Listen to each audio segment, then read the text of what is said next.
कभी कभी गलत डिसीजन ले लेता है जिससे वो परेशान हो जाता है। ऐसे एक पति पत्नी के जीवन में बहुत अच्छे सुखद जीवन बीत रहा था और सुखद जीवन बीतने के साथ उनके बीच में एक कोई पुरानी बात को लेकर मनमुटाव हो जाता है। मनमुटाव इतना ही नहीं कि धीरे धीरे उनके ऐसे जीवन बीतने लगता है जैसे बहुत बड़ी दुश्मनी हो।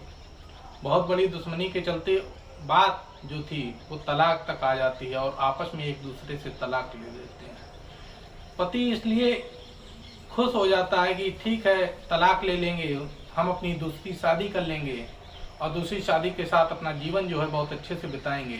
लेकिन व्यक्ति कहीं ना कहीं ये चीज़ भूल जाता है कि जो आपकी पहली शादी होती है वो तो एक अच्छी है, उसके बाद आप जिससे बात करते हैं या जिससे आपका संबंध है वो भी, जैसे आप अपनी पत्नी को छोड़ते हैं कहीं ना कहीं वो भी आपका साथ छोड़ देता है। वो भी एक विचार रखने लगता है कि जब आपने अपनी पत्नी से तलाक ले लिया, हो सकता है कि कल की आप हमसे भी तलाक ले लें। यही विषय चलने लगता है। अब जब वो परेशान हो जाता है, परेशान होने के बाद उसको कुछ समझ में नहीं आता है किया जाए तो क्या किया जाए। दोनों के जीवन में तलाक हो जाता है। पत्नी जो होती है वो अपने मायके चली जाती है अपने घर, और जो पति होता है वो अपने ही घर पर रहता है। उसकी माँ बुजुर्ग हो गई थी, माँ उसका जो भोजन बनाती थी वही वो व्यक्ति खाता है। खाते खाते 1 साल, धीरे धीरे 2 साल, 3 साल, ऐसे उसके साल दिन पे दिन बीतने लगते हैं और उसका जो संबंध था एक जगह वो भी मुकर जाती है, बात से संबंध नहीं करती है। और इधर जो उसकी पत्नी थी वो भी अपने घर पर रह रही थी, वो भी कहीं संबंध नहीं की थी, इसलिए कि हम जॉब कर रहे हैं और तैयारी उसी बीच करने लगती है। हो सकता है कि यदि अगर हमारी सरकारी जॉब लग जाएगी तो हम अपने इच्छानुसार अपना वर ढूंढ लेंगे, इच्छानुसार अपना लड़का कोई पसंद आ जाएगा, उसी से शादी कर लेंगे। ये दोनों के मन में विचार चलने लगता है। अंत में एक ऐसा पड़ाव आता है, जो पड़ाव आता है वो सुनकर आप काफ़ी आश्चर्यचकित हो जाएंगे। क्या होता है वो पड़ाव? मैं अनुराग द्विवेदी। यदि आप हमारे चैनल पर नए हैं तो लाइक करें, सब्सक्राइब करें और शेयर करें। जो आज आपको घटना सुनाने जा रहे हैं यह उत्तर प्रदेश की रायबरेली की है। रायबरेली में एक मनोज लड़का होता है और जो लड़की होती है वो रोशनी लड़की होती है। मनोज और रोशनी की आपस में शादी हो जाती है सन 2019 में, और शादी होने के बाद दोनों का जीवन जो था वो अच्छे से चलता है। शादी के कुछ ही महीने हुए थे कि पति को कहीं ना कहीं से रोशनी के जीवन की पुरानी बात पता लग जाती है कि उसका एक कोई फ्रेंड था, उसके साथ उसका ऐसा संबंध रहा है और उसी के द्वारा उसके जो जीवन अच्छे से चल रहा था प्रेम से, अब दोनों के बीच में मनमुटाव होने लगता है। मनमुटाव इतना बढ़ जाता है कि जो पति और पत्नी का एक आपस में अच्छा प्रेम का रिश्ता होता है वो कहीं ना कहीं अब परेशानी का रिश्ता बन जाता है। किसी को समझ में नहीं आ रहा था किया जाए तो क्या किया जाए, क्या ना किया जाए। यही विषय लेकर दोनों लोग परेशान थे। धीरे धीरे मनमुटाव अधिक बढ़ गया और 1 साल जैसे होती है, 1 साल में इतना मनमुटाव बढ़ जाता है कि ये दोनों सोचने लगते हैं और सोचने पर मजबूर हो जाते हैं किया जाए तो क्या किया जाए। आपस में बात पर ताने होने लगते हैं और ताने के साथ साथ इन दोनों के, मनोज की और रोशनी की झगड़े जो थे वो दिन पे दिन बढ़ते जाते हैं। घर वाले परेशान हो जाते हैं, बेटा क्या हो गया है। बात ऐसी होती है कि कोई एक दूसरे को बता नहीं सकता था। बात तलाक तक आ जाती है। जब तलाक होने को आती है तो एक दूसरे से आपस में तलाक ले लेते हैं।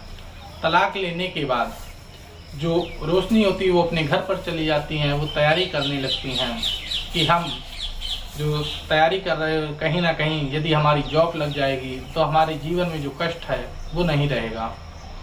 और जो मनोज होते हैं वो भी अपने माँ के हाथों से भोजन करने लगते हैं, अपनी जीवन ऐसे बिताने लगते हैं। उनका जहाँ पहले एक संबंध था, सोचते हैं कि वो शादी कर लेगी, पर वो भी कहीं ना कहीं मुकर जाती है, नहीं शादी करती है। जब वो नहीं शादी करती तब मनोज को समझ में आया कि इससे पहले जो रोशनी थी वही ठीक थी हमारे लिए, हमने क्यों उससे तलाक ले लिया। अब मनोज को इस चीज़ का बड़ा पछतावा होता है। एक दूसरे से कह नहीं पाते हैं, फोन नहीं कर पाते हैं, इसी बात को लेके पछतावा होता है।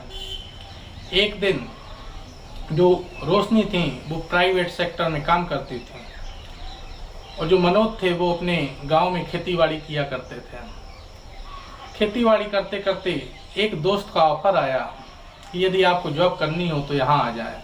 तो मनोज उसी जॉब को समझकर चला जाता है, कंपनी में जाता है। कंपनी में जैसे अपना इंटरव्यू देता है और इंटरव्यू के साथ अपने कागज लेके जाता है, देता है, तो जो उसके सामने लड़की बैठी थी वो रोशनी की सहेली थी। जैसे रोशनी को सहेली को देखता है तो उन दोनों की आपस में बात होने लगती है। जो सहेली उसकी थी प्रीति से जब बात होती है मनोज की, तो वो दोनों एक दूसरे की रोशनी की बातें शेयर करने लगते हैं। तब प्रीति बताती है कि आपने उसके साथ बहुत गलत किया है, ये ऐसी चीज़ नहीं थी, वो बहुत सज्जन थी, उसकी बड़ाई करने लगती है। पर मनोज उस ऐसी बातों को बताता है जो प्रीति भी सुन के परेशान हो जाती हैं, लेकिन प्रीति को कहीं ना कहीं उसकी सच्चाइयाँ भी पता थी। तो प्रीति समझाने की बार बार कोशिश करती है।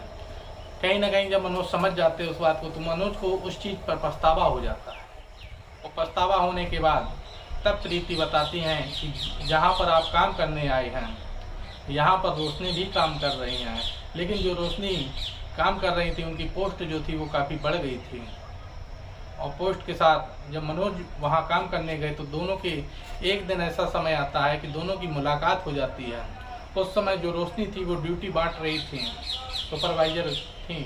सुपरवाइजर होने के नाते लेबर जो थे, लेबर वर्क की ड्यूटी बांट रही थी। उसी समय मनोज की मुलाकात जब रोशनी से हो जाती है, दोनों एक दूसरे को देखते हैं और देखने के बाद कुछ बोल नहीं पाते हैं, वहीं पर फिर बैठ जाते हैं। बैठने के बाद धीरे से 1 महीना निकलता है। अब इन दोनों में एक होड़ हो जाती है कि पहले कौन बोलेगा। किसी का बोलने का मन नहीं हो रहा था। तब मनोज जाता है रोशनी के पास और अपनी जो गलती किया था उस गलती को माफ़ी मांगता है कि कहीं ना कहीं मुझे माफ़ कर दीजिए, हमने आपके साथ गलत किया है। तो रोशनी उस चीज़ को समझ जाती है। रोशनी भी अपने कार्य पर पछतावा करती हैं। फिर उन दोनों के जीवन में फिर एक ऐसा मोड़ आ जाता है कि वो दोनों फिर शादी के लिए तैयार हो जाते हैं। उनसे बातचीत होने लगती है। बातचीत होने के बाद जब कहा जाता है कि हम चाहते हैं कि फिर से दोबारा शादी कर ली जाए, तो रोशनी कहती हैं यदि शादी तभी हम करेंगे यदि पहले की तरह लड़ाई और झगड़े ना करो, बात बात पे ताना ना दिए जाएं। तो मनोज के सामने जितनी शर्मिंदगी थी इतनी किसी के सामने नहीं थी, क्योंकि मनोज उस चीज़ को लेकर शर्मिंदा थे और पछतावा भी कर रहे थे। ऐसा समय आता है फिर मनोज उस चीज़ को हाँ कर देते हैं। बीच में जो थी प्रीति उनकी सहेली, वो सहयोग करती हैं और आपस में एक दूसरे का मंदिर में जाके विवाह करा देते हैं। विवाह होने के बाद दोनों लोग खुशी से प्रेम पूर्वक रहने लगते हैं और दोनों लोग एक ही जगह जॉब करने लगते हैं। ये कहानी सुनाने का उद्देश्य किसी को परेशान या किसी को कष्ट देने का नहीं है। सिर्फ ये है कि जीवन में कई बार ऐसे कदम उठ जाते हैं जो पछतावा होता है, और पछतावा होने के बाद ही नहीं कष्ट भी होता है। लेकिन कहा गया है कि वक्त के रहते ही यदि आप अपना पिछला कदम बैक कर लेते हैं तो उससे अच्छा कुछ नहीं है। इसलिए जिनके साथ ऐसी ऐसी घटनाएं हो चुकी हैं तो कोशिश करें कि कहीं ना कहीं अपने घर को सजो कर रखें, अपने घर को बना कर रखें। यदि एक बार आपका घर जो टूट गया तो फिर उसे बनाने में आपको कई साल लग जाएगी, आपकी हो सकती पूरी ज़िंदगी चली जाए, वो घर आप दोबारा नहीं बना सकते हैं। इसलिए यदि आपको कहानी अच्छी लगी हो तो लाइक करें, सब्सक्राइब करें, शेयर करें। धन्यवाद। जय हिंद, जय भारत।